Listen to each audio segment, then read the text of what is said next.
Assalamualaikum warahmatullahi wabarakatuh.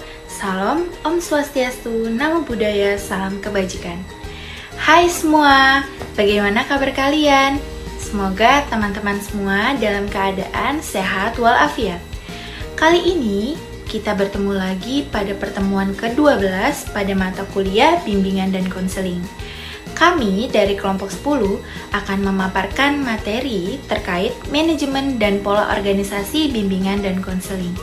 Nah, sebelum memasuki materi, izinkan saya untuk memperkenalkan anggota kelompok 10 yang terdiri dari: yang pertama ada Latifatul Hasanah dengan NIM 14014210048. Yang kedua ada Siti Nurfaiko dengan NIM 14014210073. Yang ketiga ada Nina Armiati dengan NIM 14014210077. Yang keempat ada Emiliana Catherine Cornelista dengan NIM 14014210089. Pada pertemuan kali ini kami akan membahas tentang yang pertama, perencanaan program bimbingan dan konseling. Yang kedua ada pelaksanaan dan pengarahan program bimbingan dan konseling. Yang ketiga, evaluasi dan supervisi program bimbingan dan konseling. Yang keempat, peran guru dalam program bimbingan dan konseling. Yang kelima, ada pola organisasi bimbingan dan konseling. Baik, penjelasan yang pertama mengenai perencanaan dan program bimbingan dan konseling. Perencanaan program bimbingan dan konseling komprehensif dimulai dari melakukan identifikasi kebutuhan peserta didik dan kebutuhan lingkungan. Program bimbingan dan konseling adalah seperangkat kegiatan yang dirancang oleh konselor sekolah. Pelayanan bimbingan dan konseling di sekolah dalam penyelenggaraannya akan melibatkan seluruh personil sekolah dan dalam berbagai jenis layanannya akan berurusan dengan bidang lain seperti bidang pembelajaran dan administrasi sekolah. Oleh karena itu, agar tidak terjadi tumpang tindih dan benturan antar kegiatan di masing-masing bidang, maka perlu program yang sistematis. Pelayanan bimbingan dan konseling di sekolah dalam penyelenggaraannya akan melibatkan seluruh personil sekolah dan dalam berbagai jenis layanannya akan berurusan dengan bidang lain seperti bidang pembelajaran dan administrasi sekolah. Oleh karena itu, agar tidak terjadi tumpang tindih dan benturan antara kegiatan di masing-masing bidang, maka diperlukan program yang sistematis. Adapun program yang sistematis selalu mengacu kepada prinsip-prinsip sebagai berikut. 1. Program bimbingan dan konseling dirancang untuk melayani kebutuhan siswa. 2. Program bimbingan dan konseling merupakan bagian terpadu dari keseluruhan program pendidikan di sekolah. 3. Tujuan program harus dirumuskan secara jelas dan eksplisit dan menunjang pencapaian keseluruhan tujuan program bimbingan dan konseling. 4. Pelaksanaan program bimbingan melibatkan seluruh staf sekolah. 5. Personil bimbingan dan konseling perlu diidentifikasi dan tugas-tugas serta tanggung jawabnya harus dirumuskan. 6. Segala sumber daya perlu ditemukan untuk mencapai tujuan program. 7. Dari keperluan-keperluan itu, penyelenggaraan pelayanan bimbingan dan konseling, dua hal yang esensial adalah data pribadi siswa untuk pemahaman diri dan bahan informasi untuk perencanaan pendidikan dan pengambilan keputusan. 8. Perlu penerapan rancangan sistem dalam pengembangan program dan pemecahan masalah pengelolaan. 9. Dukungan dan pelibatan masyarakat sekitar harus diusahakan sejauh mungkin demi kelancaran penyelenggaraan program dan tercapainya tujuan. Materi yang kedua yaitu ada pelaksanaan dan pengarahan program bimbingan dan konseling. Dua jenis program yang perlu dirancang dan dikembangkan yaitu yang pertama ada program tahunan sebagai program sekolah. Program ini dijabarkan menurut alokasi waktunya yaitu pada setiap semester, program bulanan, dan juga program mingguan. Maka dari itu perlu dibuatkan schedule. Di dalam program tersebut perlu dicantumkan substansi kegiatan, jenis layanan menurut alokasi waktu. Dan yang kedua yaitu ada program kegiatan layanan bagi setiap guru pembimbing harus sesuai dengan pembagian tugas layanan di sekolah. Setiap guru pembimbing perlu membuat program berupa satuan layanan dan satuan kegiatan pendukung pada saat akan melakukan pelayanan kepada siswa berdasarkan jadwal yang sudah ditetapkan. Untuk materi yang ketiga yaitu tentang evaluasi dan supervisi program bimbingan dan konseling. Jadi, evaluasi program bimbingan dan konseling inilah suatu usaha penelitian dengan cara mengumpulkan data secara sistematis, menarik kesimpulan atas dasar data yang diperoleh secara objektif, mengadakan penafsiran, serta merencanakan langkah-langkah perbaikan, pengembangan, dan pengarahan staf. Evaluasi pelaksanaan program bimbingan dan konseling ini melibatkan beberapa pendekatan dan metode. Terdapat 3 pendekatan utama menurut Setzer dan Stone, yaitu yang pertama, pendekatan dan metode survei. Pendekatan dan metode ini pada umumnya menggunakan metode penilaian untuk sekolah. Prosedur yang biasanya dipilih adalah mengumpulkan data sebanyak mungkin tentang keluaran program, yaitu masukan dari siswa, proses, dan hasil. Yang kedua, pendekatan dan metode eksperimen. Pendekatan ini merupakan kombinasi antara penelitian dan evaluasi. Dengan kata lain, kegiatan tersebut untuk tujuan evaluasi, tetapi prosedurnya menggunakan model penelitian eksperimental. Kebutuhan akan pendekatan dan metode ini muncul ketika layanan bimbingan dan konseling di sekolah ditujukan untuk perubahan perilaku. Yang ketiga, terdapat studi kasus yang digunakan untuk mengumpulkan data tentang kondisi siswa yang akan dijadikan objek studi kasus. Materi selanjutnya yaitu mengenai supervisi, merupakan aspek penting dalam penyelenggaraan program bimbingan dan konseling.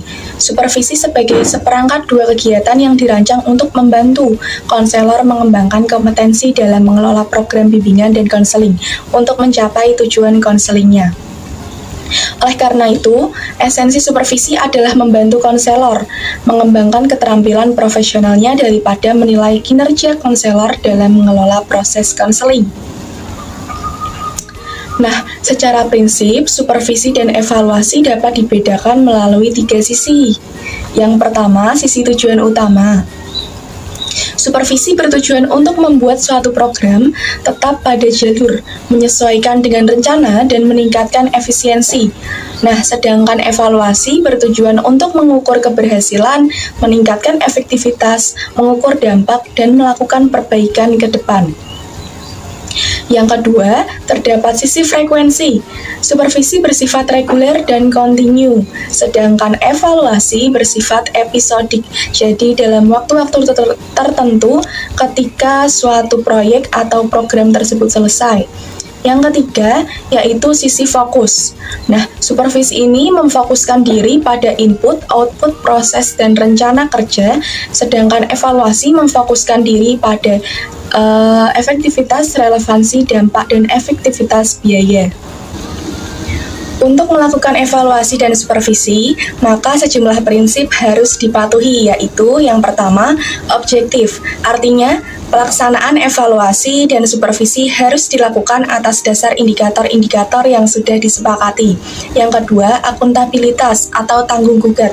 Artinya, praktik evaluasi dan supervisi dapat dilakukan dan dipertanggungjawabkan secara internal maupun eksternal. Yang ketiga, yaitu transparan atau keterbukaan.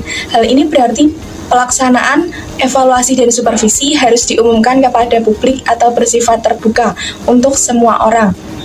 Keempat, tepat waktu. Artinya, evaluasi dan supervisi harus dilakukan tepat waktu dan dengan waktu yang telah dijadwalkan. Yang kelima, partisipatif. Artinya, praktik evaluasi dan supervisi ini harus melibatkan pelaku secara aktif dan interaktif. Yang keenam, yaitu berkesinambungan. Hal ini berarti hasil evaluasi dan supervisi harus menjadi masukan atau umpan balik untuk perbaikan kebijakan selanjutnya. Pentingnya evaluasi dan supervisi program bimbingan dan konseling, yaitu yang pertama, memberikan umpan balik atau feedback kepada konselor, pembimbing konselor, guna meningkatkan, memperbaiki, mengembangkan program bimbingan dan konseling. Selanjutnya, untuk memberikan informasi kepada pimpinan sekolah, konselor, dan orang tua klien tentang perkembangan sikap dan perilaku atau tingkat penyelesaian dan ketercapaian tugas perkembangan klien atau siswa untuk menciptakan sinergi atau meningkatkan kualitas implementasi program bimbingan konseling di sekolah. Untuk selanjutnya, saya serahkan kepada pemateri selanjutnya. Materi selanjutnya yaitu peran guru dalam program bimbingan dan konseling. Nah, kita tahu bahwa dalam kedudukannya sebagai personil pelaksana proses pembelajaran di sekolah itu, guru memiliki posisi yang strategis. Lalu apa sih peran guru itu? Di sini yang pertama yaitu guru sebagai informator. Nah, seorang guru dalam kinerjanya itu dapat berperan sebagai informator, terutama yang berkaitan dengan tugasnya membantu guru pembimbing atau konselor dalam memasyarakatkan layanan bimbingan dan konseling kepada siswa pada umumnya. Nah, melalui peranan tersebut itu, guru itu dapat menginformasikan berbagai hal tentang layanan bimbingan dan konseling, tujuan, fungsi, dan manfaat lainnya bagi siswa. Lalu yang kedua, guru sebagai fasilitator. Di sini, guru sebagai fasilitator itu ketika dilangsungkan layanan pembelajaran, baik itu yang bersifat preventif maupun kuratif.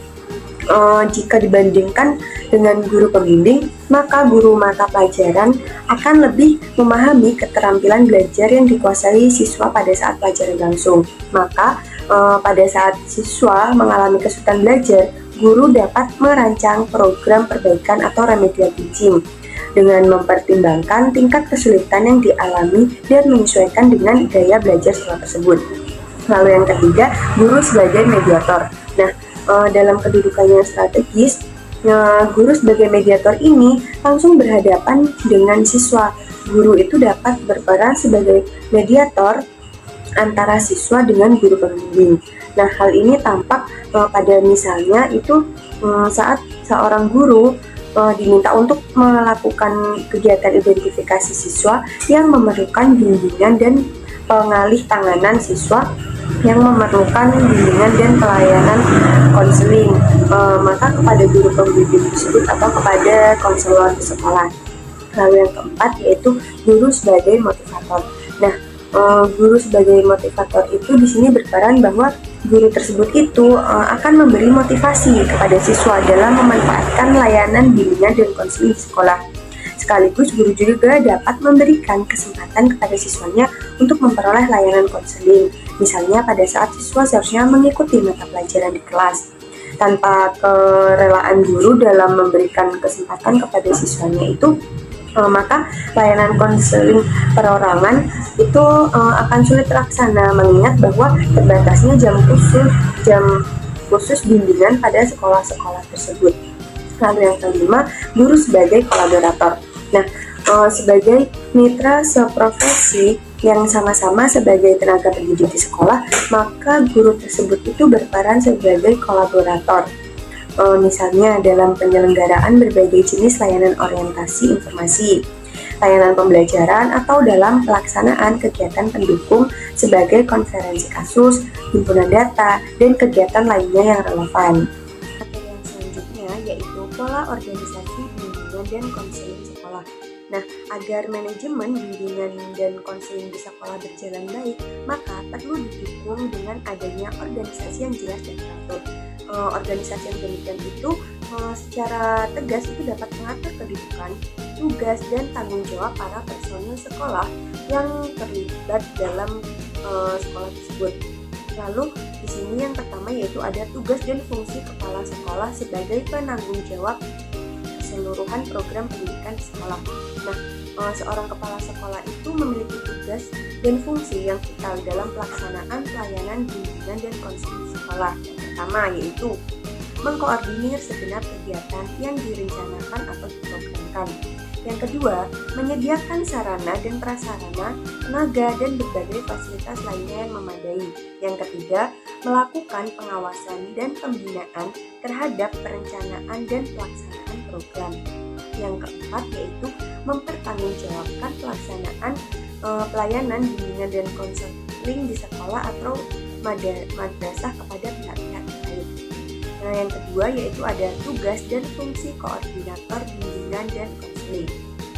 Koordinator bimbingan dan konseling di sini adalah salah satu konselor yang berperan sebagai pembantu kepala sekolah di bidang pelayanan bimbingan dan konseling, yang mana tugasnya itu yang pertama yaitu mengkoordinasikan para konselor dalam menjalankan programnya.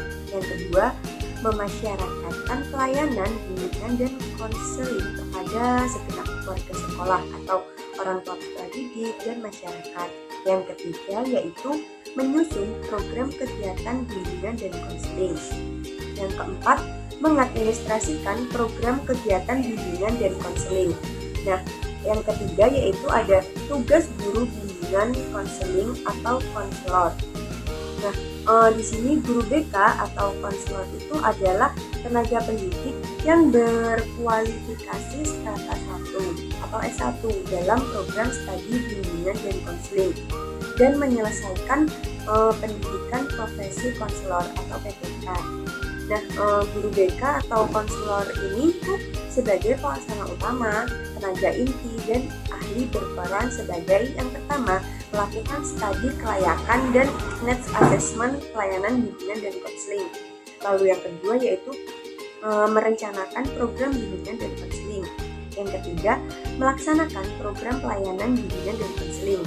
Yang keempat, menilai proses dan hasil pelaksanaan. Yang kelima, menganalisis hasil penilaian pelayanan bimbingan dan konseling. Yang keenam, melanjutkan serta melaksanakan tindak lanjut. Yang ketujuh, mengadministrasikan kegiatan program pelayanan. Yang kedelapan, mempertanggungjawabkan pelaksanaan tugas dalam pelayanan bimbingan dan konseling. Yang kesembilan, mempersiapkan diri, menerima, dan berpartisipasi aktif. Yang ke-10, dapat berkolaborasi dengan guru mata pelajaran dan wali kelas serta pihak yang terkait dalam pelaksanaan program bimbingan dan konseling tersebut. Dan yang ke-11 yaitu dapat mereferal peserta didik yang memerlukan pelayanan bimbingan dan konseling kepada konselor. Yang keempat, tugas dan fungsi guru mata pelajaran. Sebagai pengampu mata pelajaran dan atau praktikum, guru dalam pelayanan bimbingan dan konseling memiliki peran sebagai berikut. 1. Membantu konselor mengidentifikasi peserta didik yang memerlukan pelayanan bimbingan dan konseling, serta membantu pengumpulan data tentang peserta didik. 2. Mereferal peserta didik yang memerlukan pelayanan bimbingan dan konseling kepada konselor. 3. Menerima peserta didik alih tangan dari konselor, yaitu peserta didik yang menurut konselor memerlukan pelayanan pengajaran atau latihan khusus seperti pengajaran atau latihan perbaikan program pengayaan. 4. Memberikan kesempatan dan kemudahan kepada peserta didik yang memerlukan pelayanan atau kegiatan bimbingan dan konseling untuk mengikuti atau menjalani pelayanan atau kegiatan yang dimaksudkan itu.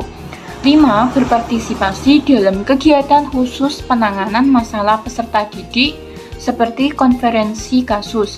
6. Membantu pengumpulan informasi yang diperlukan dalam rangka penilaian pelayanan bimbingan dan konseling serta upaya tindak lanjutnya. Yang kelima, tugas dan fungsi wali kelas. Sebagai pembina kelas dalam pelayanan bimbingan dan konseling, wali kelas berperan 1. Melaksanakan peranannya sebagai penasehat kepada peserta didik khususnya di kelas yang menjadi tanggung jawabnya.